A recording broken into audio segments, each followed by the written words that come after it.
Hola, ¿qué tal? Bienvenidos a África 7 días, el programa semanal de France 24 sobre la actualidad del continente africano. Yo soy Andrés Mesa Muñoz y a continuación los titulares. En Argelia, el oficialista Frente de Liberación Nacional obtuvo la mayor votación de las elecciones parlamentarias, unos comicios empañados por la descalificación de aproximadamente un tercio de los candidatos y con un récord de participación mínima. Analizamos el contexto de estas votaciones.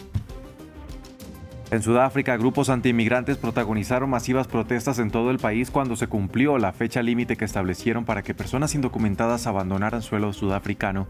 Es el más reciente de una serie de episodios cargados de xenofobia contra ciudadanos de otros países.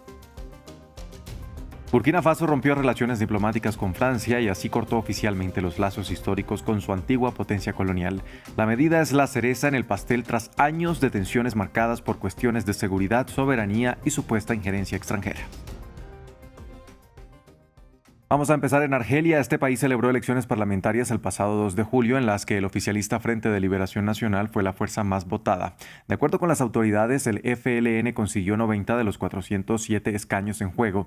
Sin embargo, la participación se desplomó al 21%, un mínimo histórico absoluto que supera el récord negativo de 2021, cuando solo el 23% de los votantes acudieron a las urnas.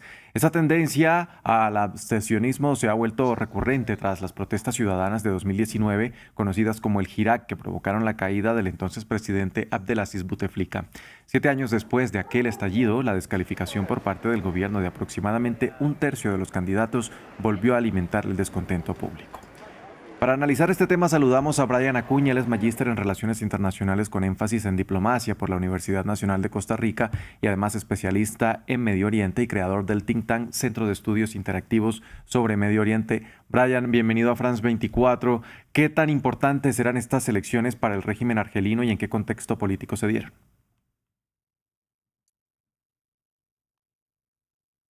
Sí, bueno, estas elecciones se dan en un contexto en el cual el gobierno pues ha perdido algo de legitimidad. En los últimos años, eh, el oficialismo pues ha mantenido un control del poder que se extiende desde el año 1962 y hasta el día de hoy no han habido mayores cambios. Incluso estamos hablando más de 6 décadas y el contexto político en general dentro de Argelia ha llevado a que ya no se confíe tanto en el sistema, ¿verdad? Ya es un sistema un tanto desgastado, un sistema que incluso en algún momento intentó mantenerse en el poder a toda costa, ¿verdad? Esto incluso intentaron promover que el presidente que estaba anteriormente, que era Abdelaziz Bouteflika, si mal no recuerdo el nombre, se mantuviera en el poder hasta el año 2019, que fue cuando intentó un quinto mandato y esto llevó a que se diera un levantamiento popular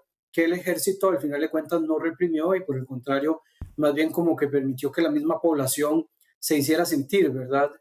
Lo que demuestra la situación actual es que no hay, digamos, perspectivas de cambios en cuanto a la situación de Argelia y lo que ha logrado estas elecciones sencillamente es mantener el status quo en cuanto a quién es el que gobierna el país. No ha tenido mayores cambios que mencioné.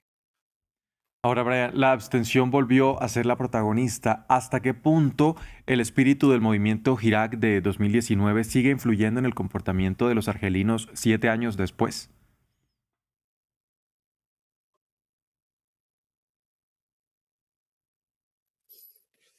Bueno, podríamos decir que el JINAC sigue teniendo bastante influencia dentro de todo el contexto de Argelia. Sin embargo, creo que podríamos verlo desde una perspectiva más amplia. En realidad, más que el tema solamente del JINAC, lo que creo que se está dando mucho en este contexto es que la población no cree ya, digamos, en lo que llevó al partido oficialista al poder, ¿verdad? Que el Frente de Liberación Nacional llegara al poder desde hace más de 60 años con una idea, en primer lugar, anticolonialista, ¿verdad? Tienen una mención o una idea de luchar contra todo aquello que le suene a francés y que le suene a europeo, ¿verdad? Ese es una de las grandes motivaciones, una intención también de promover el espíritu argelino de la identidad de Argelia y por otra parte también una idea de promover alguna parte del espíritu panarabista, el nacionalismo árabe.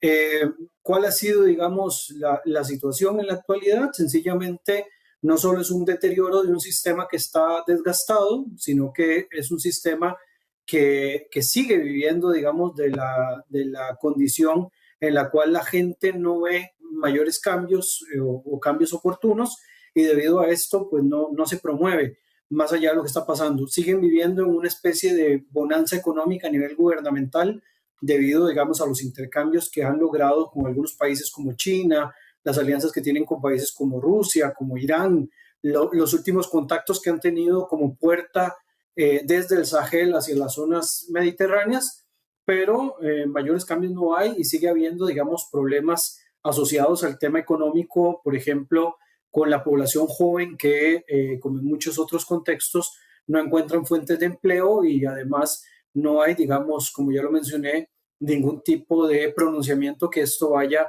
a causar cambios efectivos en un corto periodo. Brian, una de las principales demandas de aquel movimiento era una transición hacia un Estado puramente civil. Al día de hoy, ¿qué papel real desempeñan las Fuerzas Armadas en la política interna de Argelia?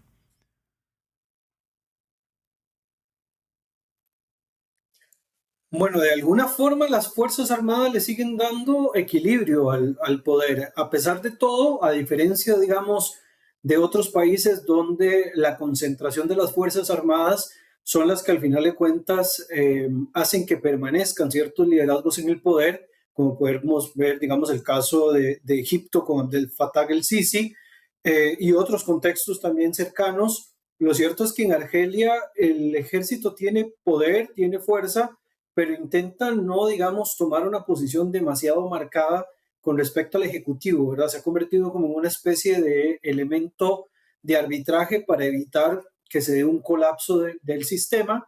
No está, digamos, totalmente volcado hacia el régimen, sino que intenta como mantenerse en una posición un tanto neutral, ¿verdad? Quizás una gran diferencia de lo que hemos visto en otros contextos donde las Fuerzas Armadas son técnicamente las que permiten quién esté y quién no esté en el poder, ¿verdad? En Argelia sigue manteniendo cierto equilibrio y además hay que entender de que hay otros contextos a nivel externo que hacen que el ejército pues necesite mantener esa posición de equilibrio para evitar también de que cualquier tipo de presión desde el exterior puedan llevar a un eventual colapso o a una situación que asemeje, digamos, las condiciones de Argelia a de otros países que hay dentro de la misma región. El caso, por ejemplo, de Libia, tan cercano, que podría también eventualmente ser un ejemplo claro de esto. Ya que menciona el plano internacional, Argelia es un actor estratégico en el Mediterráneo y un socio clave por sus reservas de gas. ¿Cuál es su peso económico actual en la región?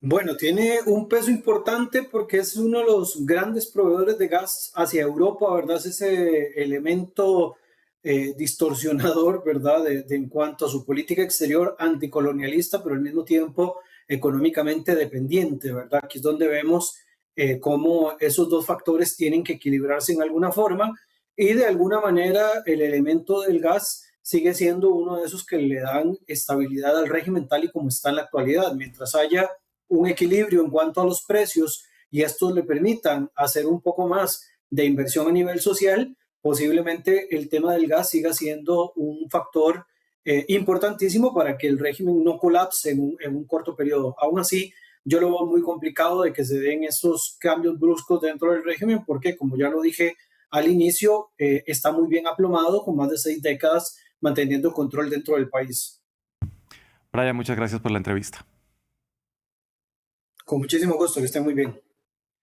Cambiamos de tema y pasamos ahora a Sudáfrica. El fantasma de la segregación y la violencia vuelve al país. Acorralado por el desempleo y una profunda crisis social, la ciudadanía ha comenzado a fracturarse. El auge de movimientos radicales armados y sus ultimátums de expulsión masiva contra inmigrantes irregulares ponen en jaque la estabilidad del país, mientras el presidente Ramaphosa intenta contener el estallido. Veamos el informe de Samuel Salgado Castro. Sudáfrica vive bajo una tensa cuenta atrás. Miles de manifestantes han tomado las calles, muchos de ellos luciendo trajes tradicionales de la comunidad zulú, el grupo étnico más grande del país. Armados de forma rudimentaria, buscan ejecutar por la fuerza la expulsión inmediata de todos los inmigrantes en situación irregular. Este es nuestro país, la tierra de nuestros antepasados, y lucharemos por él. No es posible que los extranjeros permanezcan aquí. Este patrullaje civil revive los peores temores de un país históricamente fracturado. La crisis ya ha desatado roces diplomáticos con potencias regionales como Nigeria y Uganda, nación que ha tenido que evacuar de urgencia a sus propios ciudadanos.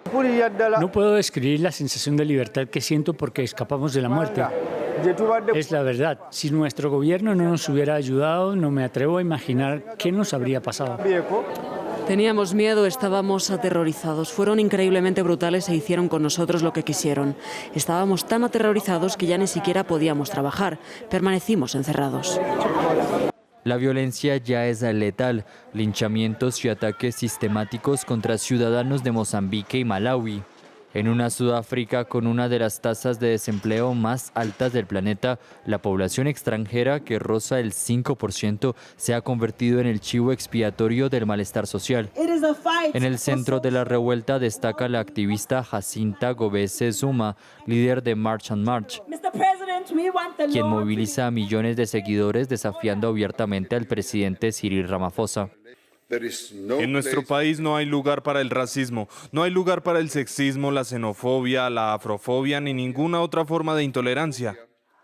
Mientras el gobierno intenta contener la retórica de odio, sectores de izquierda condenan esta ola de violencia bajo la bandera del panafricanismo, acusando a los líderes de la revuelta de balcanizar a las comunidades negras y resucitar los fantasmas de la segregación del pasado. Burkina Faso rompió el pasado 26 de junio sus relaciones diplomáticas con Francia, marcando un punto de inflexión con su antigua potencia colonial. La drástica decisión del régimen militar de Ouagadougou, fundamentada en crecientes acusaciones de injerencia extranjera y tras años de distanciamiento estratégico, redefine décadas de lazos oficiales. Por su parte, París respondió con una tensa escalada de ultimátums cruzados para obligar a todo el personal burkinés a abandonar el territorio galo. Con el cierre forzoso de las delegaciones y embajadas, se sella una ruptura hostil que redibuja la geopolítica en el Sahel, consolidando el giro del país africano hacia nuevas alianzas internacionales. Esta situación se refleja, entre otras cosas, en las acciones implacables del régimen actualmente en el poder en Francia contra los intereses de Burkina Faso, en sus ambiciones neocoloniales abiertamente proclamadas que se manifiestan a través del apoyo activo a redes subversivas y a terroristas que siguen azotando nuestro país y el Sahel, y en la falsedad y el sesgo de las declaraciones y opiniones sobre nuestro país destinadas a convertirlo en un paria dentro de la comunidad internacional. Hasta aquí esta emisión de África 7 días. Gracias por acompañarnos.